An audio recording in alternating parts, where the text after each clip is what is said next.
అర్హత లేనటువంటి వాడికి గనక ఏ విద్య పడితే ఆ విద్య చేస్తే అది శూన్యం అయిపోయి తీరుతుంది. ఉద్యోగం చేసేటటువంటి లక్షణం ఉన్న వాడికి నువ్వు ఉద్యోగం ఇవ్వాలి. ఉద్యోగం వచ్చేంత వరకు నేను డబ్బులు ఇస్తానంటే వాడు డబ్బులు గల వాడిపై దుర్వ్యసనాల పాలైపోతాడు. వాడు జస్టే ఉద్యోగం చేయడు వాడు. కాబట్టి అది ఉండదు మహానుభావ. ఎవరికి పడితే వాళ్ళకి ఉచితంగా ఇచ్చేది కాదు అది. దేశంలో ప్రజలందరూ కూడా సోమరిపోతులు అయిపోతారు ఇది కనుక నీకు ఇచ్చినట్టయితే అని చెప్పారు. సరే నాది అంటే ఇతను అడిగారు కానీ ఎవరన్నాడు అంటే రాజు మాటనే కాదనేటటువంటి అహంకార ధోరణ అనేది నేను అడిగితే ఇవ్వవా నువ్వు చెప్పారనమాట. లేదా మహానుభావ అది ఇచ్చేది కాదు అని చెప్పారు. సరే నువ్వు ఇవ్వనన్నావు కనుక నాకు తీసుకెళ్ళే అధికారం నాకు ఉంది. నీ అధికారం నువ్వు చూపించావు కదా, నేను తీసుకెళ్తాను. ఎందుకంటావో తెలుసా వశిష్ఠ, రాజ్యంలో తను పరిపాలించిన రాజ్యంలో ఏ గొప్ప వస్తువు దొరికినా సరే రాజుకే సొంతం అన్నమాట. ఒక రైతు పొలం దువ్వుతుండగా అక్కడ లంకె బిందె దొరికింది. లంకె బిందె దొరికితే అతని రాజుకే సొంత, రాజుగారు చెప్పాలి తప్ప నా ఒక్కడికి దొరికింది కదా అని చెప్పి సొంతంగా వాడేసుకుంటే తీసుకెళ్ళి చెరసాల్లో పెడతారు అతన్ని. కాబట్టి ఇంతటి విలువైన వస్తువు నీ దగ్గర ఉంది కనుక నా రాజ అధికారం చేత నేను గోవుని తీసుకెళ్ళిపోతాను, నందిని గోవుని. తప్పకుండా ప్రయత్నించు, నీ శక్తి ఎవరు కాదన్నారు, ప్రయత్నించమన్నారనమాట. ఇంతమంది సైన్యం అంతా కూడా వెళ్ళి ఆ గోవుని బంధించి ఈడ్చి వెళ్ళిపోతున్నారనమాట. ఆ గోవు పరుగును వచ్చి వశిష్ఠ మహర్షి దగ్గర ప్రార్థించిందనమాట. ఏమయ్యా, ఇంత కన్న కూతురులాగా నన్ను చూసుకున్నావు, నన్ను మరి ఈడ్చికి వెళ్ళిపోతుంటే ఎందుకు నువ్వు అడగలేదు, ప్రశ్నించలేదు అని చెప్పి అడిగిందనమాట. ఏనందని నీ శక్తి నీకు తెలియందా? ఇంతమందికి అన్నం పెట్టగలిగినటువంటి శక్తి నీకున్నప్పుడు ఇంతమందిని ఎదిరించేటటువంటి శక్తి నీకుండదా అని ధర్మ ప్రశ్న వేశాడనమాట ఆయన కూడా. నా శక్తి ఉందా కానీ మీ అనుమతి లేకుండా నేను చేయకూడదు, అనుమతి కోసం వచ్చానని చెప్పింది నా గోవు. సరే మహానుభావం అని చెప్పి అనుమతి తీసుకుని తన పాదాల్లోంచి కొంతమంది సైన్యం అంతా వచ్చి తన కుడి పాదాల్లోంచి ఎడమ పాదాల్లోంచి విశేషమైనటువంటి శక్తి సంపదలు కలిగినటువంటి సైన్యం అంతా వచ్చి ఎంతటి సైన్యాన్ని పడగొట్టిందనమాట. రాజుగారి సైన్యం ఓడిపోయిందనమాట. రాజుగారి సైన్యం ఓడిపోయేసరికి ఇంతటి శక్తిహీనుని అయిపోయాను నేను, నాకు ఎందుకు వచ్చినటువంటిది ఈ యొక్క పరాక్రమం అని చెప్పి, అంటే క్షత్రియ శక్తి బ్రాహ్మణ శక్తి ముందు నిలబడలేదనమాట. అంటే బ్రాహ్మణులు అంటే ఇక్కడ బ్రాహ్మణులు క్షత్రులు ఇది కాదనమాట. ఒక బ్రహ్మతేజో ఉన్నటువంటి వాడు మంత్రశక్తి ముందు నా యొక్క దేహశక్తి నిలబడలేకపోయింది. నా దేహశక్తి ఎందుకు పనికి వచ్చింది ఇక్కడ? కాబట్టి దేహశక్తి కంటే మంత్రశక్తే గొప్పదని చెప్పి నిర్ణయానికి వచ్చాడనమాట. వెంటనే కొడుకుని పిలిచి, నీకు పట్టాభిషేకం చేసేస్తున్నాను, నేను ఇక ఈ రాజ్యపాలనని నేను భరించను, కోపం ఉందన్నమాట. వశిష్ఠుని ఎలాగైనా గెలిచి తీరాలి నేను, నాకు ఈ దేహంలో బలం ఉంది ఇప్పటి వరకు కూడా, కానీ మంత్రబలం నా దగ్గర లేదుగా అని పుట్టుక చేత క్షత్రియుడైనప్పటికీ కూడా నేను బ్రహ్మతత్వం కలిగినటువంటి వాడిని కావాలని చెప్పి తపస్సు చేయడం ప్రారంభించాడనమాట. కాబట్టి ఈయన తపస్సు చేయడం ప్రారంభించారు. ఎన్ని అవరోధాలో వచ్చినాయి మహానుభావుడికి, ఒకటి కాదు రెండు కాదు.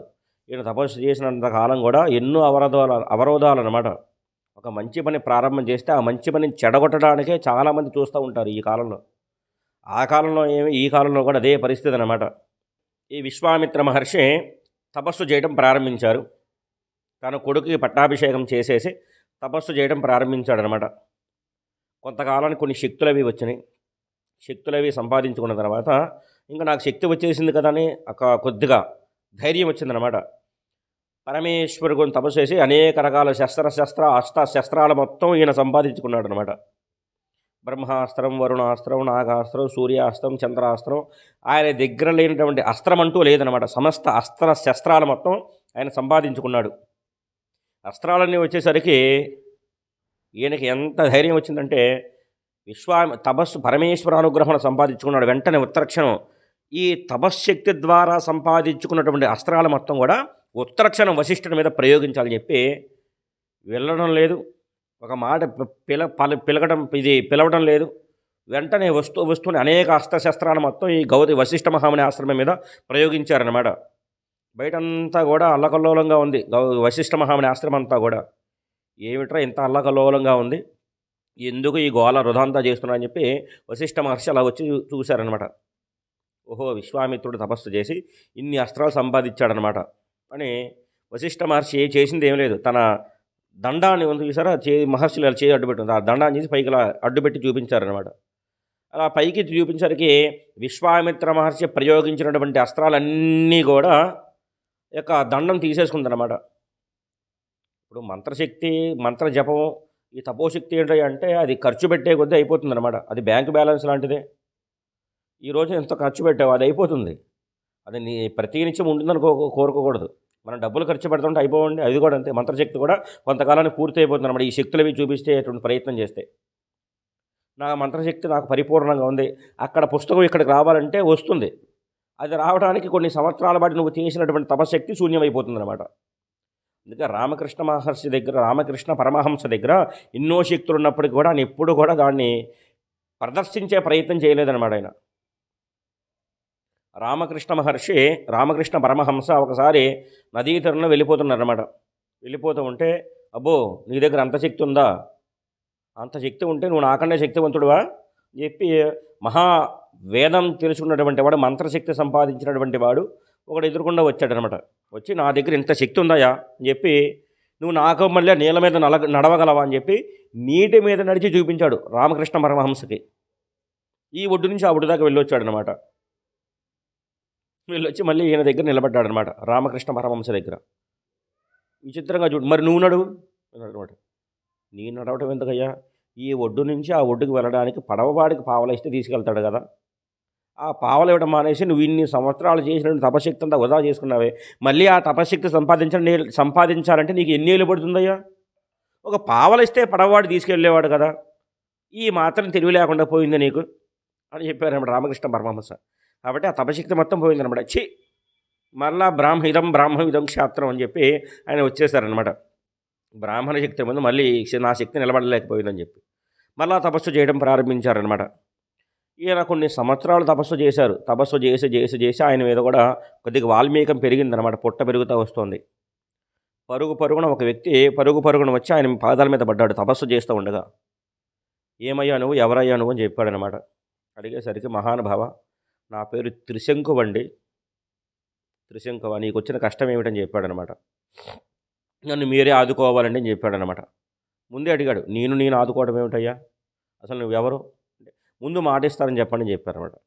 సరేనయ్యా నేను ఎలాగైనా ఆదుకుంటాను, నీకు వచ్చినటువంటి కష్టం ఏమిటి చెప్పన్నాడు. నేను రఘువంశంలో పుట్టానమాట, రామచంద్రమూర్తి ఎటు వంశంలో పుట్టానో ఆ వంశంలో నేను పుట్టినటువంటి వాడిని. నా పేరు త్రిశంకువు. నా కులగురువు వశిష్ఠ మహర్షి. ఆ వశిష్ఠ మహర్షి నేను చిన్న కోరిక కోరుకున్నాను అనమాట. ఏం కోరిక తెలుసా స్వామి, నేను సశరీరంగా ఉన్నప్పుడే స్వర్గాన్ని చూడాలనుకున్నా, దేహంతో ఉన్నప్పుడే స్వర్గానికి వెళ్ళాలనుకున్నా. వెళ్ళాలి అనుకున్నప్పుడు వశిష్ఠ మహర్షి నన్ను ససేమిరా అన్నారు, వెళ్ళకూడదని శపించారనమాట నన్ను. పైగా ఆయన శపించారు. ముందు వెళ్ళి అడిగాను, కుదరదన్నాడు. నేను వాళ్ళ పిల్లల దగ్గరికి వెళ్ళానమాట. పిల్లల దగ్గరికి వెళ్ళి నన్ను సశరీరంగా స్వర్గానికి పంపించమంటే కుదరదయ్యా అని వాళ్ళ పిల్లలు కూడా చెప్పారు. ఈ పిల్లలు ఉన్న చోట ఉంటారు కదా, వెళ్ళి వాళ్ళ నాన్నగారికి చెప్పారనమాట. నాన్నగారు, నేను త్రిశంకు ఇలా మహారాజు గారు మన దగ్గరికి వచ్చాడు, సశరీరంగా స్వర్గాన్ని చూడాలట, ఆయన స్వర్గాన్ని చూడడం కుదరదని చెప్పి మేము చెప్పి పంపించామని చెప్పారనమాట.